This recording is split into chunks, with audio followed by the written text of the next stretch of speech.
Hi everyone, I'm meteorologist Rusty McCranie, and welcome to Weather Express. It's your weather in 5 minutes. Start the clock. Friends, we've had a lot of severe weather today in portions of the southeast, and that threat will continue. Extreme winds in portions of the northeast, some really heavy snow in the Intermountain West. That's beginning to move into the plains. We'll start off where we still have the threat for severe weather, and that is going to be in the southeast for the remainder of the day and over the weekend as well, especially along and south of this boundary. Temperatures right now are in the 70s. There's warm, moisture-laden air.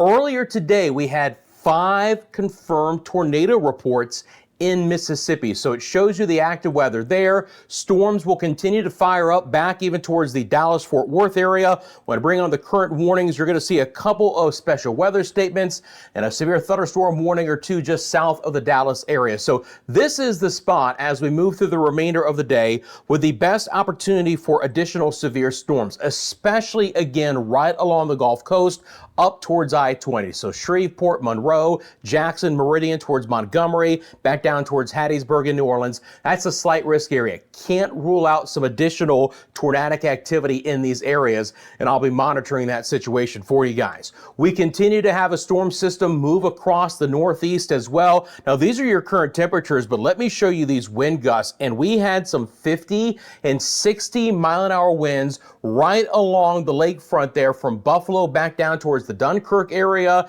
and Erie, Jamestown, and again, extreme winds associated with this activity. When I bring on the advisories, that's what you're going to see right now. There's actually a severe thunderstorm warning currently for the western sides of New York, but towards the Buffalo area, it's a high wind warning for winds of up to 65 miles an hour. Now, the storm system is quickly racing its way off towards the east. Temperatures, New York City, Boston, Albany, Saratoga Springs, it's warm enough where it's mainly just some rain right now, and that should stay that way through portions of New Jersey, into the mid-Atlantic states, and into the southeast. Now look, eventually, again, we're going to have to talk about the opportunity for additional severe storms tomorrow, working their way back off towards the east, including Alabama and portions of Georgia. So we've had some good snow flying today through Colorado, the northern sides of New Mexico, now exiting that area, and cold enough there in southwest Kansas.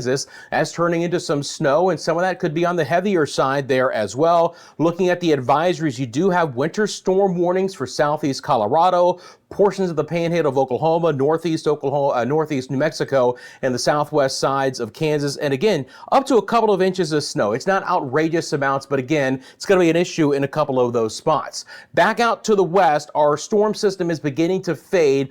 The feet of snow coming to an end in portions of the Cascades. Winds are still up in these areas right now, especially a little bit farther to the east, to the Big Sky country there, portions of the western sides of Montana. If I go out to the big perspective once again, and I show you guys the local storm reports, all of these icons are snow reports for some extreme snowfall in some high elevations of Colorado. We had some snow and some heavier rain earlier today in portions of the Great Lakes, and again, a lot of wind back into New England as well. Let's talk about how this is going to break down for us here. I'm going to bring up our high-resolution rapid refresh model and break down the next 48 hours for you guys, and then look at the risk for severe storms as well.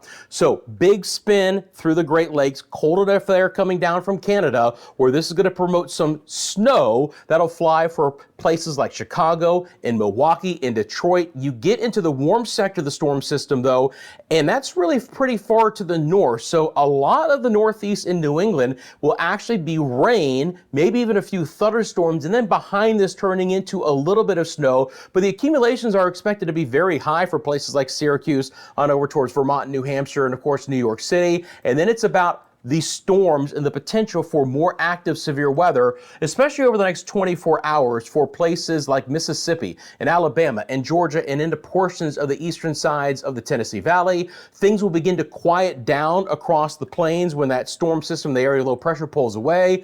And I'll be monitoring yet another storm coming into the Pacific Northwest. And again, in higher elevations, that one is likely to provide additional heavy snowfall. So for your Saturday, the risk of severe severe storms is highest in Alabama for tomorrow, on over towards Jackson, Montgomery, just south of Birmingham. But additional severe storms as far northeast as Atlanta and back down towards the western sides of the Florida Panhandle. Main risk is going to be some winds, but can't rule out some isolated tornado threat. That wind risk, by the way, will be winds of over 60 miles an hour. Then for your Sunday, the good news is all of that activity pulls off of the East Coast, so not expecting severe weather for Sunday, but Saturday is going to be an issue. When we take a look at the snowfall totals that are likely to fall additionally from what we've already had, again, a couple of inches of snow where we do have the winter storm warnings in portions of the southern plains, and additional fairly light amounts except towards the UP of Michigan, where a couple of areas could get 6 to 12 inches of snow. And again, even back towards New England, the snowfall amounts are likely to be somewhat on the marginal side.